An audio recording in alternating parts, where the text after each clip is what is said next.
Pan fyddai'n sôn wrth bobl bod fi'n gweithio i Menter Môn, dwi wastad yn cael yr un ymateb. Be yn union maen nhw'n wneud? Neu gweithio'r cyngor wti ynde? A'r gorau ydi, sgin ti bres i fi. A ddeu gwir, dwi wedi cychwyn drysu'n hun erbyn hyn. Felly heddiw, da ni am fynd o gwmpas Ynys Môn a Gwynedd i ffeindio allan be yn union mae pobl yn wybod am Menter Môn.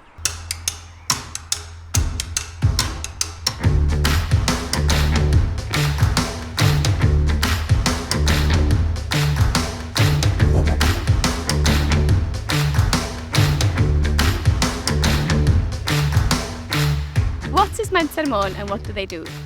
I don't really know. I have heard of it and I know somebody who works there, so I guess it's kind of like a business, like a council-run business type.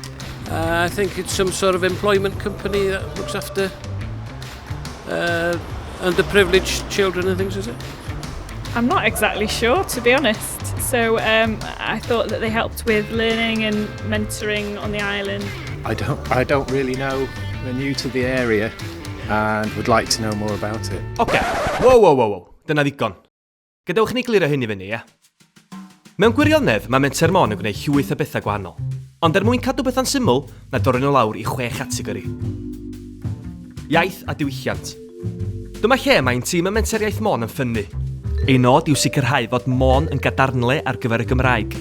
Hynny drwy brosiectau cerddoriaeth I blant a pobl ifanc, darparu cyfleoedd I blant a bobl ifanc gyda theatr ieuenctid Môn, neu godi'r statws yr iaith drwy'n prosiect Wiki Môn. Adfywio ar economi. Rydym yn cydweithio'n agos a busnesau lleol I ddatblygu cynhyrchion a gwasanaethau. Ar hyn o bryd, mae gennym 2 brosiect arloesi sy'n peilota atebion I heriau yng nghefn gwlad. Mae cynnwys technoleg digidol a gyniad newyddol yn ychwanegu gwerth at adnoddau naturiol. Rydym hefyd yn cefnogi ffermwyr, pysgotwyr a chynhyrchwyr bwyd I wneud y gorau o gynnyrch Cymru.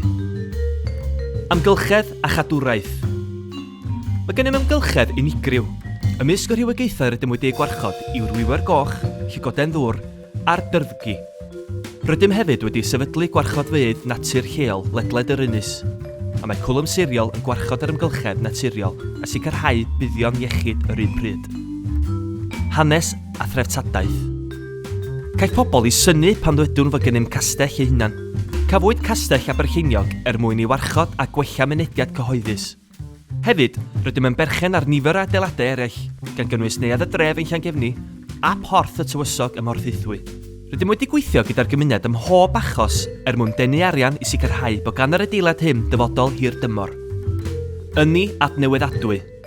Fel ein treftadaeth, iaith a bywyd gwyllt, mae'r llanw yn adnodd lleol pwysig.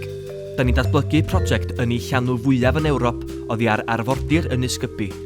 Bod ni'n cydweithio gan amlaf gyda cymunedau lleol, mae prosiect Morlais yn gweithio gyda datblygwyr fyd eang o Ganada a'r Unol Daleithiau, Iwerddon a Sweden. Cytundebau masnachol. Yn olaf, rydym yn darparu gwasanaethau busnes, technoleg, treftadaeth a iaith. Ymysg y cytundebau yma, mae hwb mentergarwch sydd wedi leoli yn Emsbarc. Mae'r rhain yn ffynhonnell incwm pwysig sy'n creu cyflogaeth leol. Caiff unrhyw elw sy'n cael ei gynhyrchu drwy waith masnachol yn cael ei hail fusoddi I mewn I brosiect y cwmni. Felly, dyna chi. Dyma Menter Môn, a dyma be da ni'n neud.